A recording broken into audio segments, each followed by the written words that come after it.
Assalamualaikum warahmatullahi wabarakatuh. Selamat malam dan apa kabar semuanya? Semoga kita selalu diberikan kesehatan dan rezeki yang cukup. Kembali lagi bersama saya, Keza Putra, di cerita nyata pengalaman bisnis yang dialami oleh para narasumber kami. Di episode kali ini, saya akan menceritakan pengalaman horor dari Deris, yang dimana beliau hampir saja mati di salah satu belokan maut yang berada di daerah tempat tinggalnya.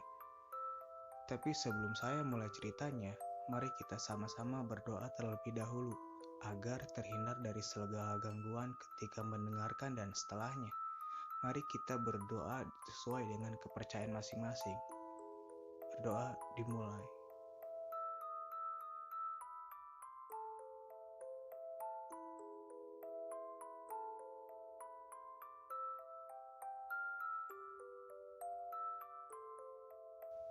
Berdoa selesai. Tanpa berlama-lama, mari kita langsung saja simak ceritanya.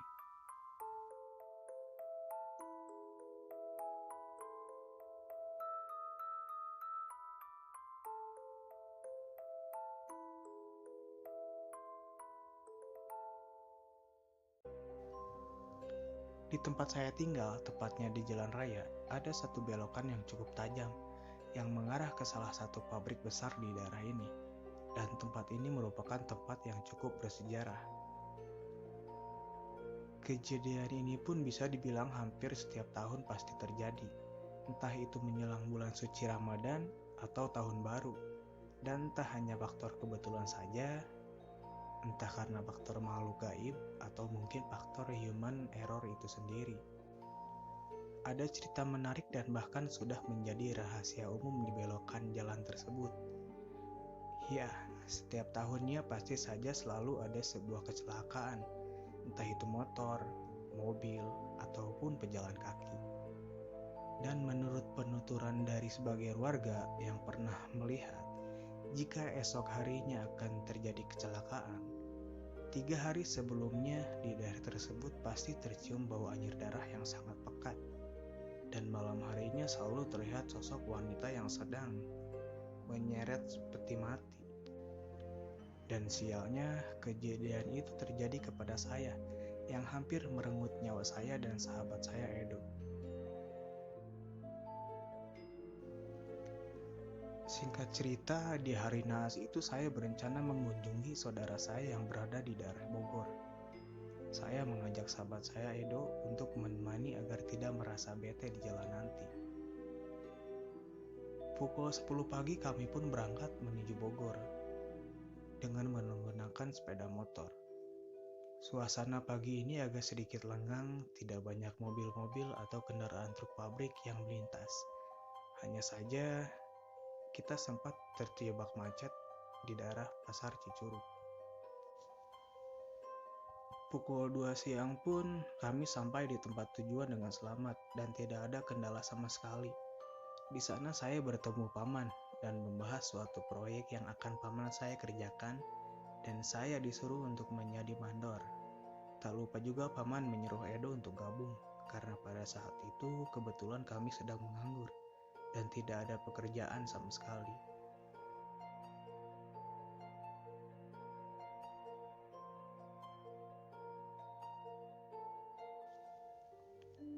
Setelah lama kami mengobrol di rumah paman dan tidak terasa jam sudah menunjukkan pukul 5 sore. Kami pun segera berpamitan pulang. Namun awalnya paman melarang karena saat itu sedang turun hujan, tapi tidak terlalu deras, hanya gerimis biasa aja. Ngapain pulang? Udah aja nginep di sini. Hujan loh, tanya paman. Enggak mang, Deris mau pulang aja. Tadi kan berangkat nggak pamit sama bapak. Takut dia nyariin, jawab. Udah nggak apa-apa, ntar kalau nanyain paman yang nyuruh kamu nginep di sini. Hujan loh, takutnya tambah gede nanti. Lain kali aja ya mang. Lagian ini si Edo juga nggak bilang mau kesini. Takut dimarahin emaknya dia, hehe, sambil menatap Edo yang melotot ke arah. Ya sudah, tapi hati-hati ya, pelan-pelan bawa motornya, jangan ngebut-ngebut. Siap mang, jawab kami seraya berpamitan. Singkatnya kami pun meluncur menuju arah pulang, tapi baru saja beberapa ratus meter, ban belakang motor saya tiba-tiba bocor. Entah ini adalah firasat buruk atau peringatan, saya pun saat itu heran padahal ban belakang baru seminggu yang lalu saya ganti baru. Sambil berjalan menuntun motor dalam keadaan hujan, untungnya tidak jauh ada salah satu tukang tambal ban dan saya pun berhenti. Mang, tolong dicek ya kempes nih, sambil memasukkan motor ke dalam bengkel itu. Setelah dicek, tukang tambal ban pun itu berkata, kok aneh ya, tidak ada paku atau apapun. Tapi kok bannya bisa robek sampai dalam gini? Emang tadi siaannya gelas apaan? Masa sih mang, perasaan saya tadi gak ngeliat apa-apa. Malahan jalan juga saya pelan-pelan, dipilih-pilih lagi. Terus gimana mang? Apa harus diganti baru semuanya? Iya, soalnya ini ban luar sama ban dalamnya robek parah, jawab tukang tambal ban sembari memperlihatkan kondisi ban motor saya. Waduh, kalau ganti semua kira-kira berapa ya mang? Soalnya saya bawa uang pas-pasan nih, mana belum beli bensin lagi, tanyaku. Gini aja, ada tuh ban cabutan, kalau mau kayaknya masih bagus dan gak perlu pakai ban dalam juga. Bisa ya paling 50.000 sama pasang. Gimana mau? Karena waktu sudah menunjukkan pukul 7 malam dan hujan pun mulai agak membesar, akhirnya saya terima tawaran itu.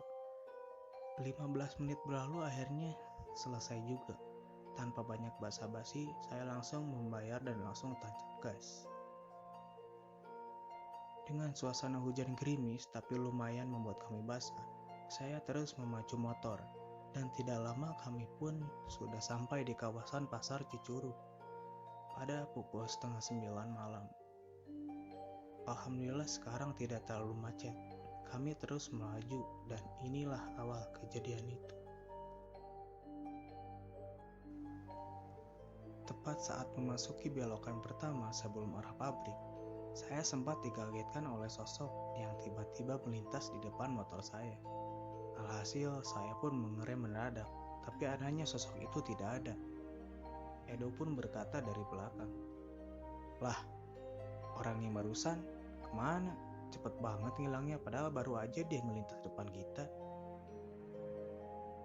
Iya aneh dok, sumpah gua kaget anjir, kirain mau ketabrak tuh orang. Karena hujan yang semakin lebat, saya pun kembali menancap gas dan tidak menghiraukan sosok itu. Dan sampai di tikungan maut, tiba-tiba lampu motor saya mendadak mati dan rem depan pun tidak berfungsi.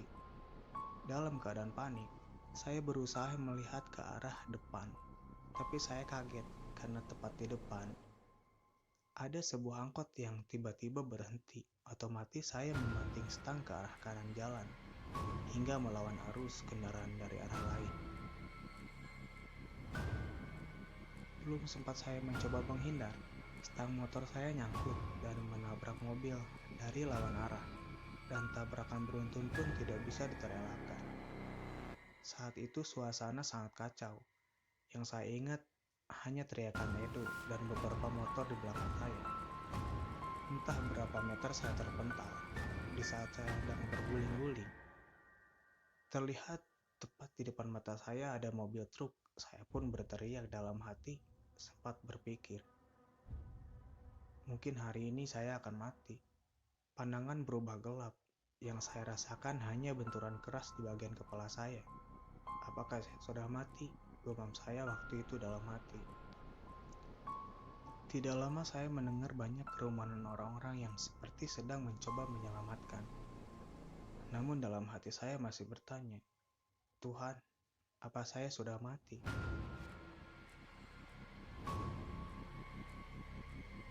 Tidak lama di telinga saya mendengar ada suara bapak-bapak yang seperti sedang menuntun saya berdoa dan mengucapkan kalimat istighfar berkali-kali.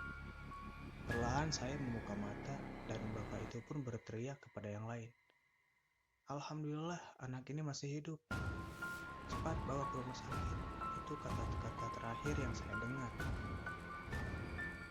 Dan saat sadar saya sudah berada di rumah sakit dengan kaki patah, tulang rusuk remuk. Untuk sekedar menggerakkan kepala pun tidak mampu. Di depan saya terlihat kedua orang tua saya dan keluarga berkumpul.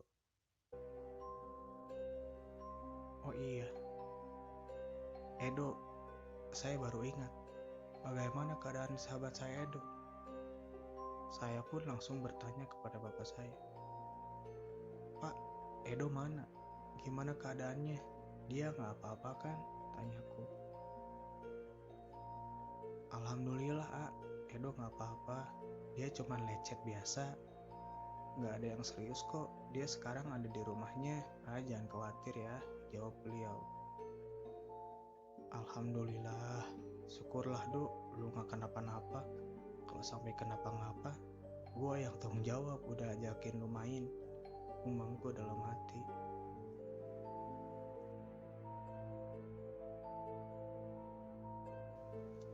Singkat cerita, setelah 6 hari saya di rumah sakit, akhirnya bapak meminta kepada pihak rumah sakit untuk membawa saya pulang.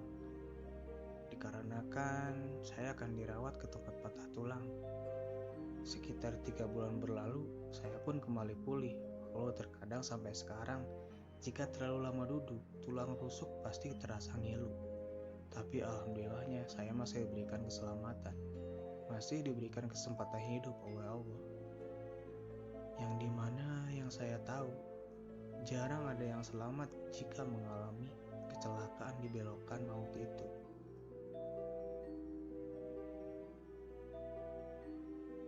Karena sering terjadinya kecelakaan yang kadang merenggut nyawa, akhirnya sesepuh dari kampung kami dan kampung sebelah sering mengadakan selamatan. Dan alhamdulillah kejadian kecelakaan sudah jarang terjadi. Jikalaupun ada, tidak pernah sampai memakan korban jiwa.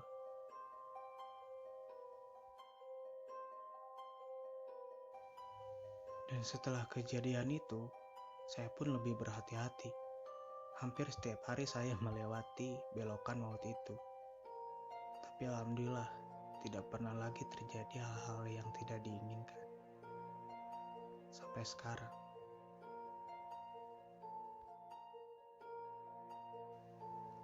Mungkin sekian cerita pengalaman saya, yang saya sendiri tidak pernah menyangka. Semoga bisa menjadi pelajaran untuk teman-teman semua, untuk selalu berhati-hati dalam berkendaraan. Dan jangan lupa selalu berdoa.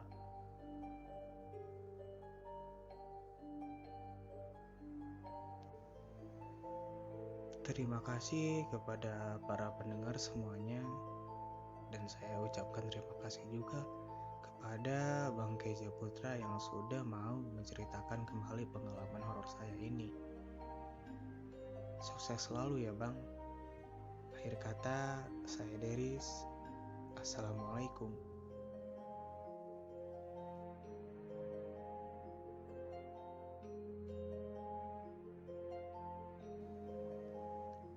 Oke para sahabat, mungkin itu cerita episode kali ini. Sampai jumpa di episode-episode lainnya di Keza Putra. Jangan pernah bosan ya. Selalu waspada, selalu hati-hati. Saya Keza Putra.